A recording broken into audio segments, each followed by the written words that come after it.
بسم الله الرحمن الرحيم. الحمد لله رب العالمين، والصلاة والسلام على أشرف الأنبياء والمرسلين، سيدنا ونبينا وإمامنا وقدوتنا محمد وعلى آله وصحبه ومن اهتدى بهداه واقتفى أثره بإحسان إلى يوم الدين. مشاهدي الأكارم، سلام الله عليكم ورحمته وبركاته. أهلا وسهلا ومرحبا بكم في حلقة جديدة من برنامجكم رسالة سلام. ما زال الحديث متواصلا حول هدي النبي صلى الله عليه وسلم مع الحيوان، ورسالته عليه الصلاة والسلام مع البهائم، لنرى كيف تعامل عليه الصلاة والسلام هذا النبي العظيم، هذا الرحمة المهداة، كيف كان تعامله مع الحيوان. هذا وقد قدمنا بمقدمات في الحلقتين الماضيتين عن تعامله صلى الله عليه وسلم مع الحيوان. وتواصلا من ذلك أيضا نقول أن الإسلام وضع أجرا عظيما لمن قدم خيرا للحيوان، فكان آخر ما تحدثنا عنه أن رجلا سقى كلبا فغفر الله له. ومثله أيضا امرأة عن أبي هريرة رضي الله تعالى عنه قال: قال النبي صلى الله عليه وسلم: بينما كلب يطيف بركبة أو بركية كاد يقتله العطش، إذ رأته بغي من بغايا بني إسرائيل فنزعت موقها فسقته فغفر لها به. وفي رواية فشكر الله لها، أو أن هذه رواية الإمام البخاري رحمه الله تعالى. ومن هنا مشاهدي الأكارم نستفيد أن الإسلام دين عظيم يجعل الأجر والثواب لمن رحم بالحيوان. وكذلك أخبر نبي الرحمة أن من أطعم حيوانا أو غرس غرسا أو زرع زرعا يكون له بذلك صدقة. فعن أنس بن مالك رضي الله تعالى عنه أن رسول الله صلى الله عليه وسلم قال: ما من مسلم يغرس غرسا أو يزرع زرعا فيأكل منه طير أو إنسان أو بهيمة إلا كان له به صدقة. وهذا واضح جلي من سماحة هذا الدين ورعايته بالبيئة. حتى البيئة لها مكانة في الإسلام، فالله تعالى يقول: ولا تفسدوا في الأرض بعد إصلاحها. فالإفساد يكون معنى وحسا أيضا. فمن رأيته يغير منار الأرض مثلا، يقول النبي عليه الصلاة والسلام: لعن الله من غير منار الأرض. ومن رأيته كذلك يفسد بالأخلاق، فيشرب الخمر ويرتكب الزنا ويعبد غير الله عز وجل ويتحكم في هذه البشرية بقوانين وضعية، كل هذا من الإفساد في الأرض. فإن هذه الأرض خلقها الله عز وجل وهو أعلم بما يصلحها مشاهدي الأكارم، فلذلك أرسل الرسل وأنزل الكتب. هذه الكتب التي أنزلها ربنا عز وجل كان من الواجب أن تعمل البشرية بها. وآخر هذه الكتب القرآن العظيم، وهذا الكتاب هو مهيمن لبقية الكتب وبقية الأديان، وجاء بالإسلام، وجاء بالأحكام القضائية والأحكام السياسية والعسكرية والاجتماعية والآداب، وأتى بكل ما يقوم هذا الإنسان ويرشده إلى الخير. قال سبحانه: إن هذا القرآن يهدي للتي هي أقوم. وأقوم فعل أفضل، وهنا معناه أنه يأتي لك بأفضل ما كان في القوانين وفي الشرائع. إذا كانت الشرائع التي السابقة هي لها فضل وهي حسنة، فالقرآن العظيم وما فيه من خير هو أحسن وأفضل. ومن ذلك مشاهدي الأكارم توجيه النبي عليه الصلاة والسلام: ما من مسلم يغرس غرسا أو يزرع زرعا فيأكل منه طير أو إنسان أو بهيمة إلا كان له به صدقة. وتخيل عظم الأجر الذي أنت تناله حينما تزرع زرعا وفي مكان واسع أو في مكان مفتوح، فكل طير وكل بهيمة كل إنسان إذا مر عليه يعتبر لك صدقة ويسجل في عداد حسناتك. فضل عظيم وكرم كبير من الله سبحانه وتعالى يدعونا دائما نتسابق إلى فعل الخير. من هنا ينبغي لنا أن نفخر بهذا الدين العظيم، وأن نحمد الله سبحانه وتعالى أن جعلنا مسلمين. دين عظيم عظيم متكامل، ودين رحمة ودين سلام، وأيضا هو دين قوة وليس دين ضعف ومذلة. دين الإسلام دين قوة، دين عدل، دين حكمة، دين حكمة ودين عدل ودين رحمة ودين عطف. رأيتم؟ شمل وجمع بهذه الأوصاف الشاملة المانعة. ولذلك قال الله عز وجل: اليوم أكملت لكم دينكم وأتممت عليكم نعمتي ورضيت لكم الإسلام دينا. رضي الله عز وجل، حاشاه أن يرضى بدين ضعيف، حاشاه أن يرضى بدين ظالم، حاشاه أن يرضى بدين لا يعطي للبشرية حقها، حاشاه سبحانه وتعالى. فمن كمال حكمته ورحمته ومن كمال خبرته ولطفه بعباده أن يرضى لهم دينا عظيما مكتملا. نعم. وكان من هديه عليه الصلاة والسلام ينهى عن التفريق بين الطيور الصغيرة وأمهاتها. عجبا، هذا الدين العظيم ينهى أن نفرق بين القطة وأولادها، وبين الدجاجة وفروخها، وبين الطيور وصغارها. ينهانا. لماذا؟ لأنه فيه فجيعة عن الرحمة التي وضعها الله عز وجل في قلب الأم أيا كانت. فما بالكم بمن يفرق بين الأم البشرية وبين أطفالها، ويفرق بين ولي الأمر وبين أسرته ظلما وعدوانا، فيسجن العلماء والدعاة ولمصالح سياسية ولمصالح خاصة يظلمهم ويبعدهم. ماذا سيكون هذا جرمه عند الله عز وجل الذي يحكم بين العباد بالعدل، وهو القائل سبحانه وتعالى: ولا تحسبن الله غافلا عما يعمل الظالمون إنما يؤخرهم. نعم. فمشاهدي الأكارم، تأملوا في حديث النبي عليه الصلاة والسلام في هذه القصة التي سأقرأها عليكم، وانظروا كيف تعامل النبي عليه الصلاة والسلام مع الطير. عن ابن مسعود قال: كنا مع رسول الله صلى الله عليه وسلم في سفر، فانطلق لحاجته فرأينا حمرة معها فرخان فأخذنا فرخيها.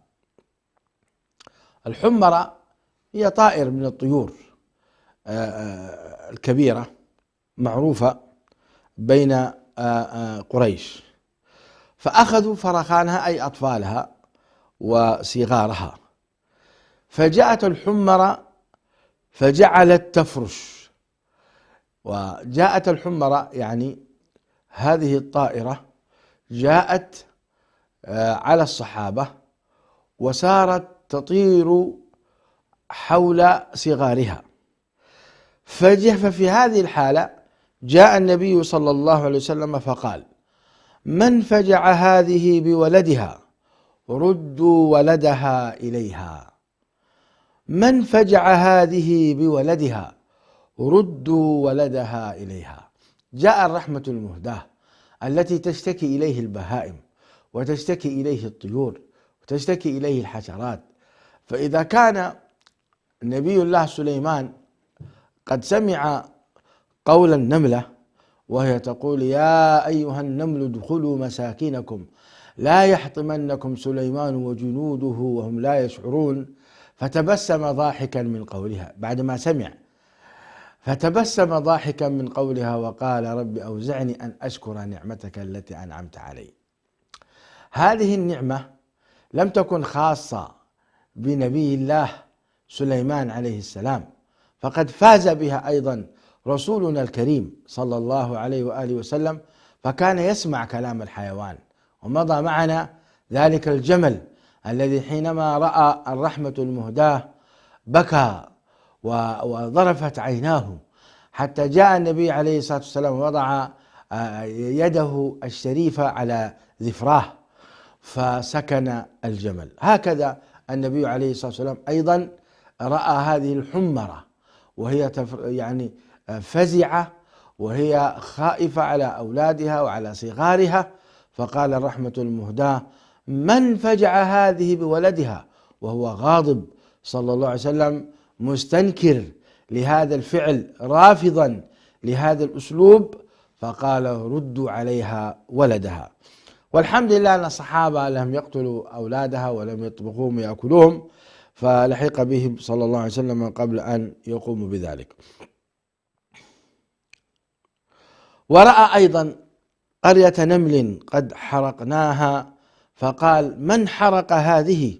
قلنا: نحن. قال: إنه لا ينبغي أن يعذب بالنار إلا رب النار.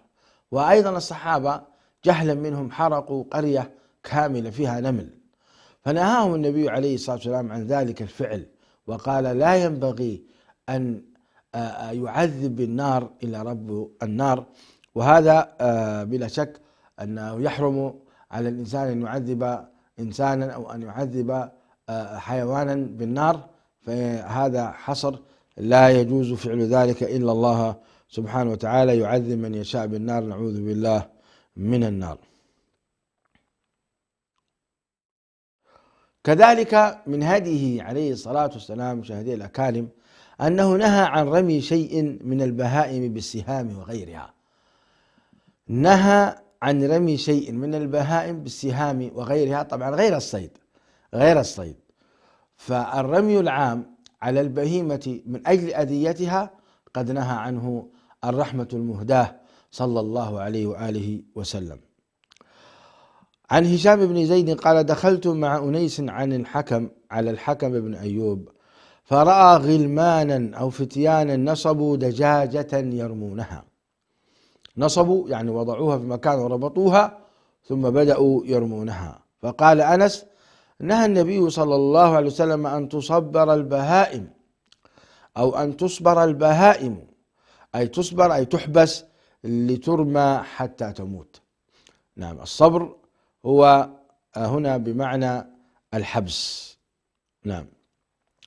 وعن عبد الله بن عمر رضي الله تعالى عنهما أنه دخل على يحيى بن سعيد وغلام من بني يحيى رابط دجاجة يرميها، فمشى إليه ابن عمر حتى حلها، ثم أقبل بها وبالغلام معه فقال: أزجروا غلامكم عن أن يصبر أو يصبر هذا الطير للقتل، فإني سمعت النبي صلى الله عليه وسلم نهى أن تصبر بهيمة أو غيرها للقتل. نعم. وهذا توجيه نبوي كريم واضح أن يتم تعذيب الحيوان بالحبس والربط ثم رميه حتى الموت. نهى عن هذا الفعل ورأى أنه ظلم للحيوان. وأنا كنت قد قصصت قصة قبل أسبوع تقريبا عن رجل ياباني رأى في الطريق كلبا باسط ذراعيه، فمشى بسيارته هذا الرجل وقطع قدمي هذا الكلب ظلما وعدوانا، ورآه من بعيد وهو يتمايل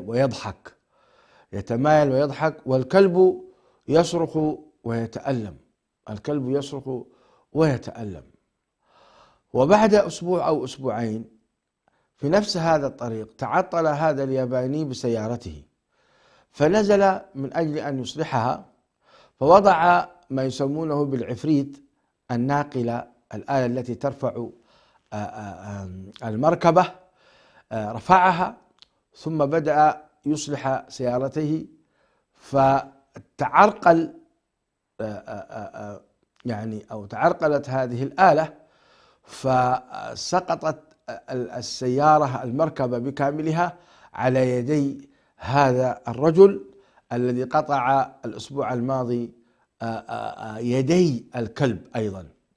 فأصبح هذا الرجل لما سقطت عليه السيارة قطعت أيضا يديه عياذا بالله، وأصبح يصرخ ويتألم، وانتقم الله عز وجل بهذه الطريقة لهذا الكلب.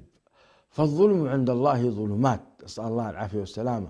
والله عز وجل ينتقم حتى للحيوان، ينتقم حتى للحيوان، وهذا هو العدل، وهذا هو الحكم، وهذه هي الحكمة، أن الله سبحانه وتعالى يرفض الظلم مع أي كائن، بل يرفض الظلم حتى مع الجمادات بغير عذر وبغير أي سبب. أنت تفسد في الأرض، هذا يعتبر أنك أنت من المفسدين، نسأل الله العافية والسلامة. وهنا يبين لك هذا الدين العظيم أن قتل الحيوان بهذه الطريقة يعتبر جريمة يجب على الإنسان أن يتوب منها. قال في رواية عن سعيد بن جبير قال: مر ابن عمر بفتيان من قريش قد نصبوا طيرا وهم يرمونه، وقد جعلوا لصاحب الطير كل خاطئة من نبلهم، فلما رأوا ابن عمر تفرقوا، فقال ابن عمر: من فعل هذا لعن الله من فعل هذا، إن رسول الله صلى الله عليه وسلم لعن من اتخذ شيئا فيه الروح غرضا. وفي رواية: لعن الله من مثل بالحيوان. نعم، كل هذه الروايات تدل على حرمة أذية الحيوان بغير حق، على حرمة أذية الحيوان بغير حق. وعن عبد الله بن عباس رضي الله تعالى عنهما أن النبي صلى الله عليه وسلم قال: لا تتخذوا شيئا فيه الروح غرضا، لا تتخذوا شيئا فيه الروح غرضا، أي لا تتخذوا الحيوان الحي غرضا ترمون إليه، يعني لا تجعلوه تنصبوه ثم ترمونه بالحجارة أو بالسهم فتلعبون بهذه البهائم كأنها لعب، فلقد نهى ذلك عنه النبي صلى الله عليه وآله وسلم. ما زلنا نفتخر بديننا ونفتخر بإسلامنا ونفتخر بهذه التعاليم السمحة، ونحمد الله ليلا ونهارا أن جعلنا مسلمين. لا زلنا لم نتعمق ونتعرف على هذا الدين العظيم وعلى هذه الأخلاق السمحة.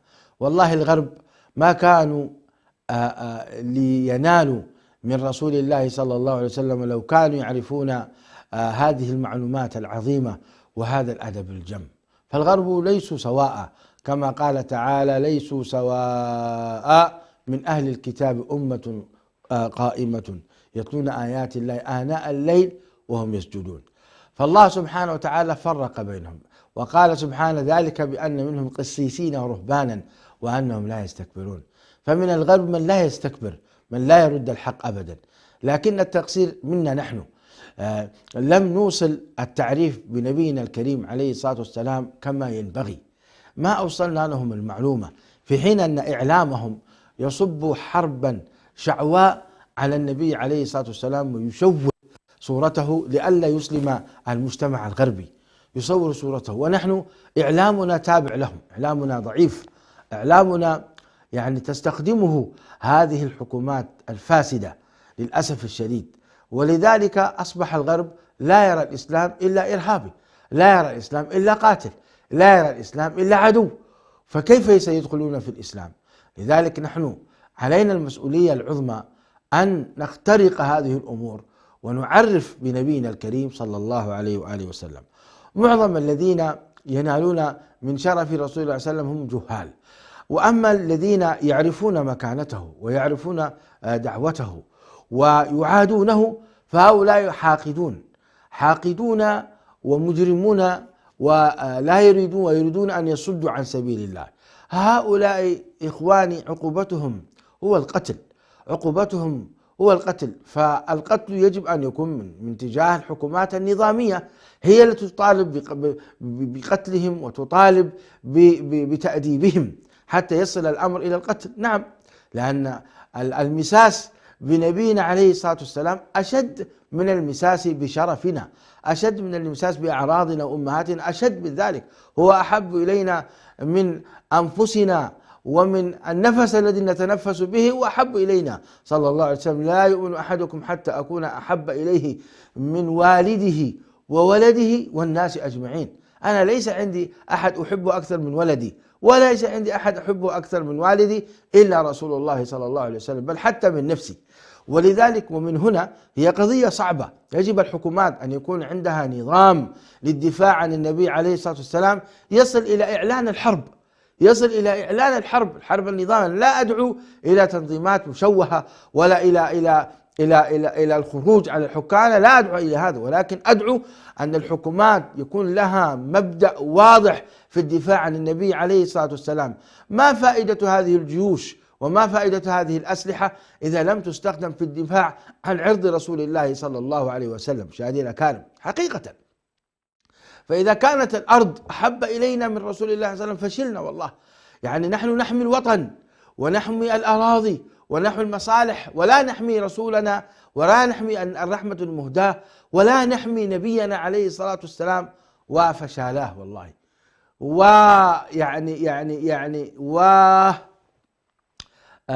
ماذا أقول؟ يعني أمر حقيقة محزن للغاية. لذلك ندعو من ها هنا أن الحكام يعيدون النظر في هذه القضية، لا يأتي سفيه من سفهائهم ويكون. فلذلك لابد أن نجتهد قدر المستطاع في مجالس الأمم المتحدة أن نوجد قانونا يجرم هؤلاء ويعاقبهم حتى تصل عقوبتهم إلى القتل، بدل أن يقتله واحد من المسلمين خارج عن القوانين ثم بعد ذلك نتهم نقول هذا إرهاب وهذا خروج عن حق. لا، نحن نقوم بهذا عبر القوانين، لا يمس النبي عليه الصلاة والسلام أبدا. من أراد أن يؤمن به أهلا وسهلا، ومن لا يريد أن يؤمن به فذاك شأنه وحسابه عند الله عز وجل. لكن أن يسب النبي عليه الصلاة والسلام وأن ينال من شرفه لا وألف لا. نعم، بارك الله فيكم.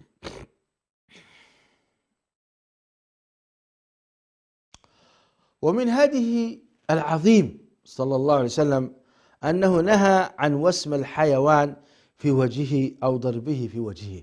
الوجه مشاهدي الأكارم دائما مكرم. الإنسان أفضل شيء عنده وجه هذا الوجه نهى النبي عليه الصلاة والسلام عن ضربه، فنهى عن ضرب المرأة في وجهها. وكذلك لا يضرب الإنسان في وجهه، يضرب في أماكن أخرى. حتى إقامة الحدود بالجلد لا يكون على الوجه أبدا. ولقد كرمنا بني آدم، كذلك الله كرم الحيوان أن يضرب في وجهه أو أن يوسم في وجهه.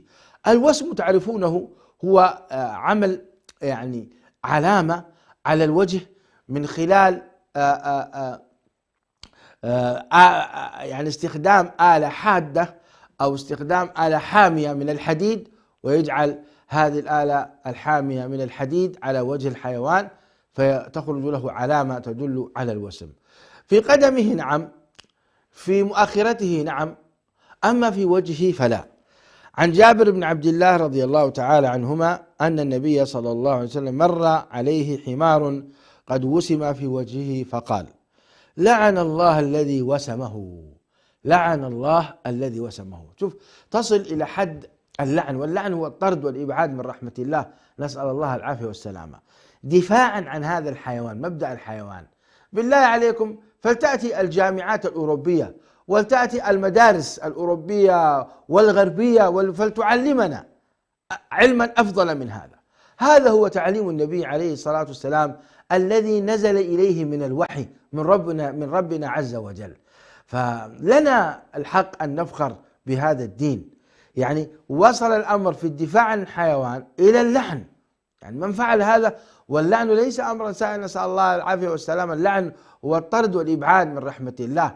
كل عباد الله الصالحين يعملون ليلا ونهارا من أجل أن ينالوا رحمة الله عز وجل، وإلا لا أحد أن يستطيع أن يدخل الجنة بعمله، ولكن أنت تعمل لتصل إلى مرحلة الرحمة فتنزل عليك الرحمة. نعم. فإذا كان الإنسان قد ابتعد عن الرحمة، نسأل الله العافية والسلام، فهو في خطر شديد، وقد أعذر الله عز وجل من أنذر. مشاهدي الأكارم، فاصل ثم نعود إليكم. مشاهدي الأكارم، عدنا والعود أحمد كما قالوا.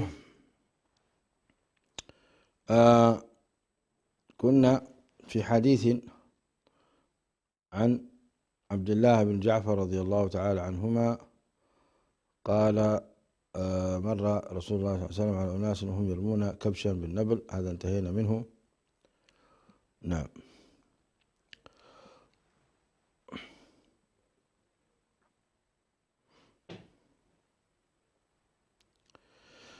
من عظيم هديه عليه الصلاة والسلام مشاهدي الأكارم أنه كان ينهى أيضا عن تمثيل البهائم. ومعنى التمثيل أي تشويه البهيمة. عن عبد الله بن جعفر رضي الله تعالى عنه قال: مر رسول الله صلى الله عليه وسلم على أناس وهم يرمون كبشا بالنبل فكره ذلك وقال: لا تمثلوا بالبهائم. نعم.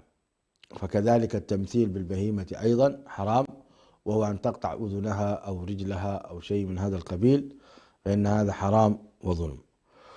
وكان صلى الله عليه وسلم ينهى عن خصاء البهائم إلا لمصلحة. إخصاء البهائم معروف أن بعض البهائم يخصونها من أجل مصلحة، أما التي لا مصلحة فيها ولا فائدة فلماذا نعذبها بالإخصاء؟ عن ابن عمر رضي الله تعالى عنهما قال: نهى رسول الله صلى الله عليه وسلم عن إخصاء الخيل والبهائم، وخصاء شق الخصيتين واستئصالهما، وهذا فيه عذاب، طالما ليس فيه مصلحة فلا يجوز. أما إذا كان فيه مصلحة فإنه يجوز، ودليل ذلك عن عائشة وعن أبي هريرة رضي الله تعالى عنهما أن رسول الله صلى الله عليه وسلم كان إذا أراد أن يضحي اشترى كبشين عظيمين سمينين أقرنين أملحين موجوئين يعني مخصيين، فذبح أحدهما عن أمته لمن شهد لله بالتوحيد وشهد له بالبلاغ، وذبح الآخر عن محمد وآل محمد. هذا حديث عظيم، نرجو من الله عز وجل أن يكون قد أدخلنا في هذا الأجر الكبير الذي فعله النبي عليه الصلاة والسلام، وهو أنه ضحى كبشا لأمته وكبشا آخر لآل بيت محمد. والدليل واضح والشاهد واضح من الحديث أنه لا يجوز التمثيل بالبهائم ولا أذيتها إلا لمصلحة. وكان ينهى عن قتل ما لا ضرر فيه من الحيوانات.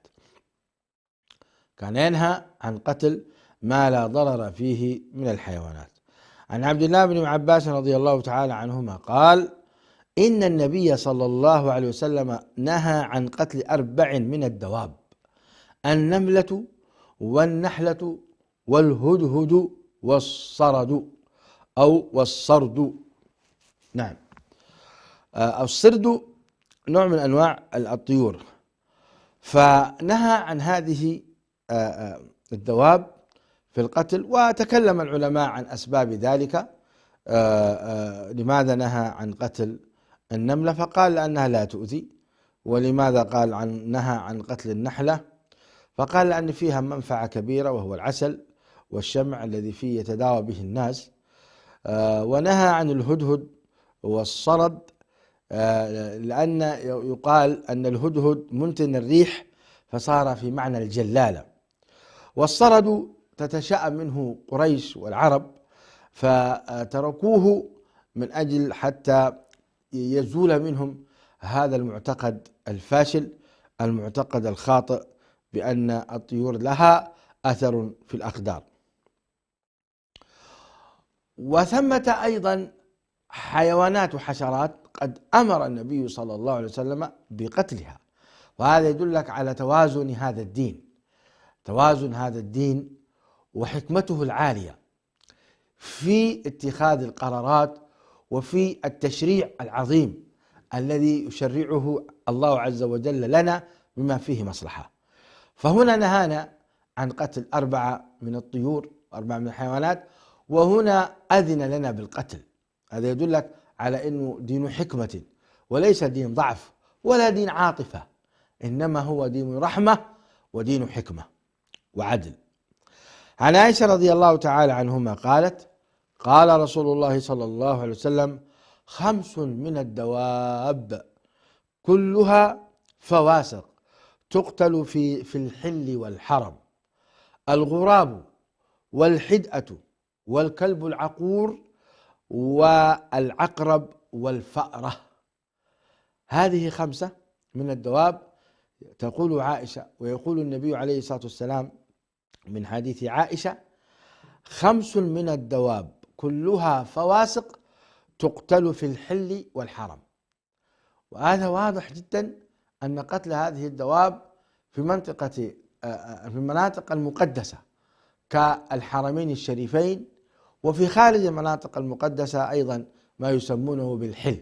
الحرم هو حدود الحرمين الشريفين، والحل هو المكان الخارجي عنهما. فالغراب طائر معروف، والحدأة كذلك طائر من الطيور الكبيرة المؤذية لها مخالب، والكلب العقور هو الكلب المسعور الذي إذا أكل أذى والعياذ بالله، والعقرب معروفة حشرة سامة تؤذي الإنسان، والفأرة فاسقة والعياذ بالله، وفي فمها جراثيم وسموم، إذا أكلت ينبغي لنا أن نرمي بالأكل أو نقطع ما حوله، يعني نرميه وما حوله كما أوصانا بذلك النبي الكريم. وفي رواية لمسلم: أي الحية بدل العقرب. فهذا يدل على أن الحية أيضا داخلة في هذا النوع. وهنا جاء العلماء وقاسوا على هذه الحيوانات كل حيوان مؤذي، كل حيوان مؤذي للإنسان أذيته بالغة يجوز قتله في الحل والحرم. نعم. ولذلك قال الإمام النووي: اتفق جماهير العلماء على جواز قتلهن في الحل والحرم والإحرام، وأصل الفسق في كلام العرب الخروج، وسمي الرجل الفاسق لخروجه عن أمر الله تعالى وطاعته، فسميت هذه فواسق لخروجها بالإيذاء والإفساد عن طريق معظم الدواب. رأيتم؟ ولذلك الله سبحانه وتعالى يعني لم ينهنا إلا على مثل هذه الدواب، وبقية الدواب معصومة لا ينبغي لنا أن نتجاوزها. فهذه الدواب وأمثالها يجب علينا أن نقتلها أو أن نحذر منها على الأقل. وهناك أيضا حشرات أخرى لم تذكر في هذا الحديث، ذكرت في أحاديث أخرى. فعن سعد بن أبي وقاص رضي الله تعالى عنه أن النبي صلى الله عليه وسلم أمر بقتل الوزغ وسماه فويسقا. أمر بقتل الوزغ، والوزغ تعرفونه، والحشرة التي تشبه تمساح ولكن صغير جدا.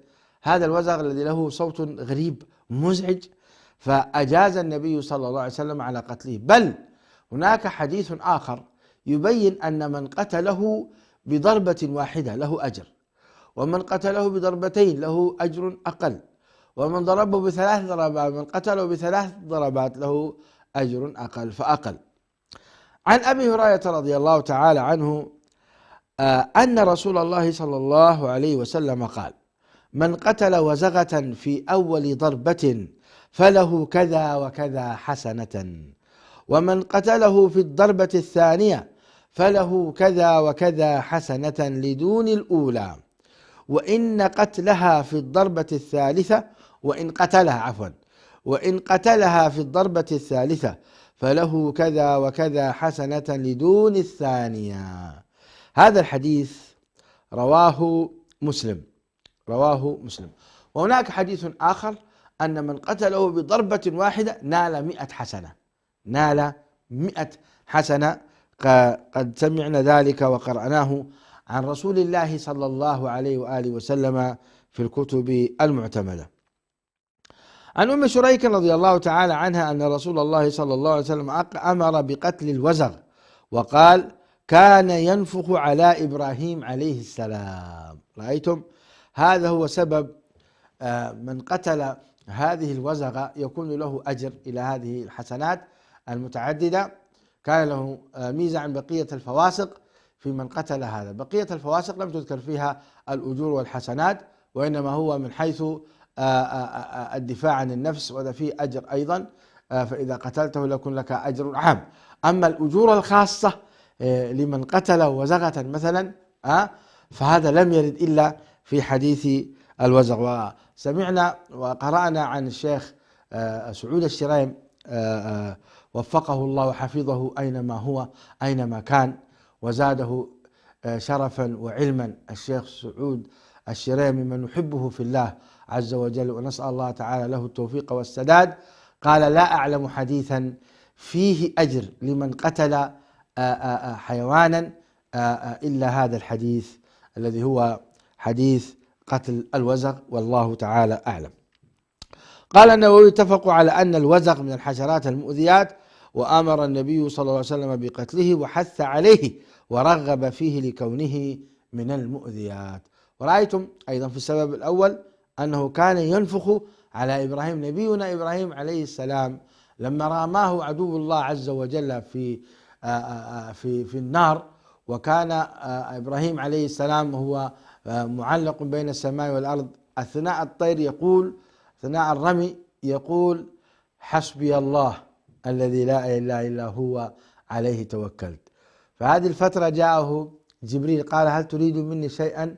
قال: لا، ولكن من الله، أو كما قال إبراهيم عليه السلام. فلما نزل كان هذا الوزغ والعياذ بالله ينفخ في النار من أجل أن يؤججها حتى تحرق نبي الله إبراهيم. يعني هذا الوزغ كان مؤيد لما يفعله أولئك المشركون. فمن هنا أمر النبي عليه الصلاة والسلام بقتل هذا الوزغ، بل وجعل الإسلام أجرا عظيما لمن قتله. قال: ونهى عن قتل الحيوان على سبيل العبث. أيضا لا يجوز قتل الحيوان بغير سبب.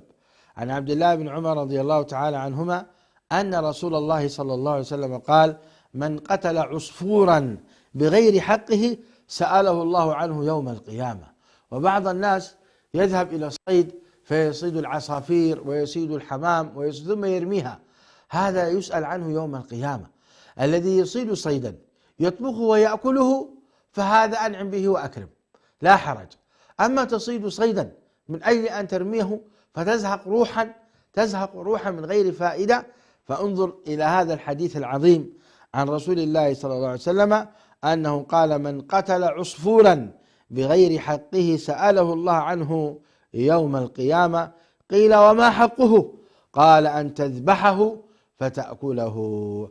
هذا الحديث أخرجه الإمام النسائي والحاكم وصححه ووافقه الذهبي، ولكن الإمام الألباني ضعفه. نعم.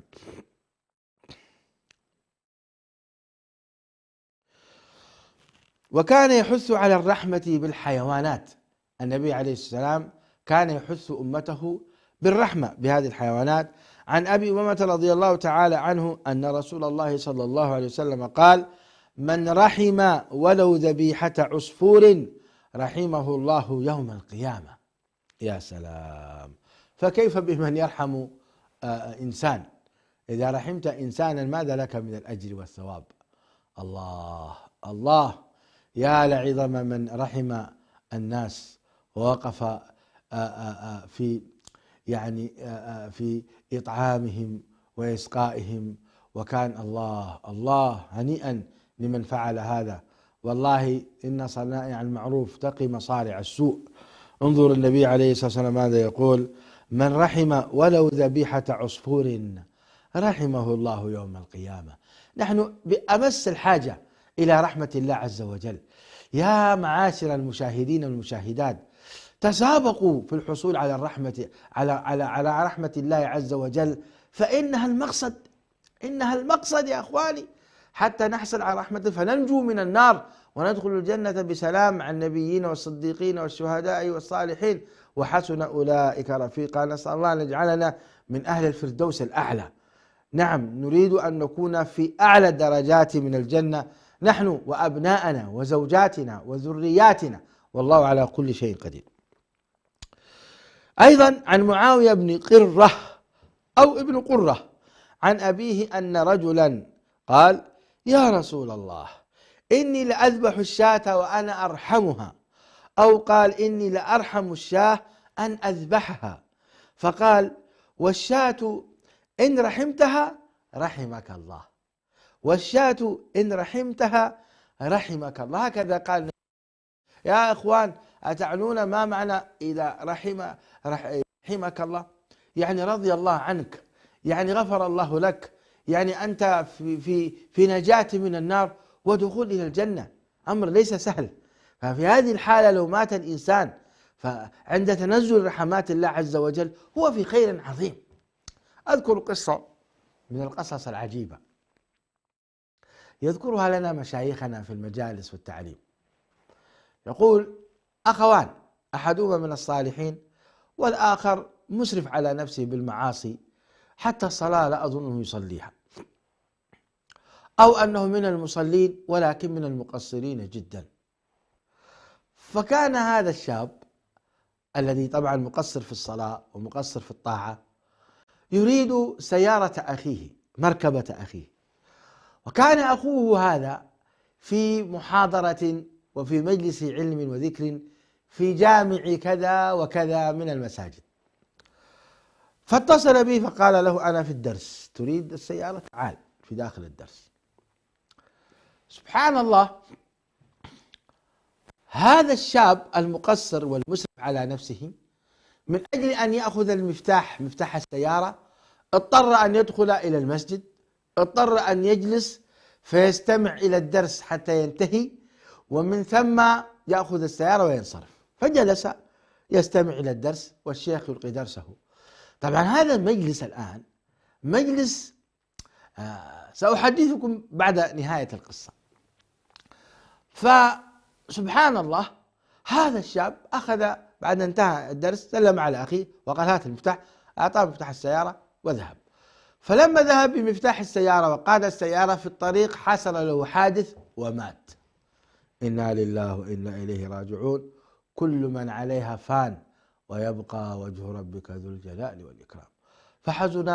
فحزن أهل هذا الشاب.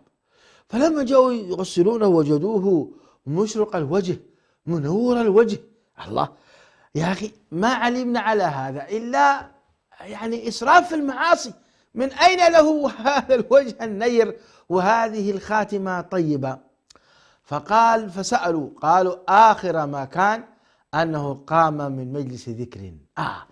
هذا المجلس الذكر الذي نحن نستهين به مشاهدي الأكارم إلا من رحم الله، مجلس يقول الله عز وجل فيه قبل أن يقوموا، أو تقول الملائكة: قوموا مغفورا لكم قد بدلت سيئاتكم حسنات. لا إله إلا الله. هذا الشرف ناله هذا الأخ بسبب أخيه الصالح، دخل فنال هذا وكانت آخر خاتمة له. أليس هذا فضل الله؟ يا سلام. طبعا مجالس الذكر تنزل عليها الرحمة وتغشاها السكينة، تنزل عليها الرحمة وتنزل عليها السكينة وتحفهم الملائكة ويذكرهم الله عز وجل في من عنده. 4 فوائد. وفي نهاية المجلس الملائكة تقول يا رب إن فلان ليس منهم وإنما جاء لحاجة، هذا في الحديث نفسه. فيقول الله عز وجل هم القوم لا يشقى بهم جليس. تحقق هذا الأمر في هذا الشاب في المملكة العربية السعودية، والقصة مشهورة ومذكورة أيضا في اليوتيوب وغيرها، ولكن أردت أن أذكرها لكم لحسن الخاتمة. نسأل الله تعالى أن يمدنا بحسن الخاتمة. فهذا حديث يعني تعلق بالرحمة فشملته هذه الرحمة.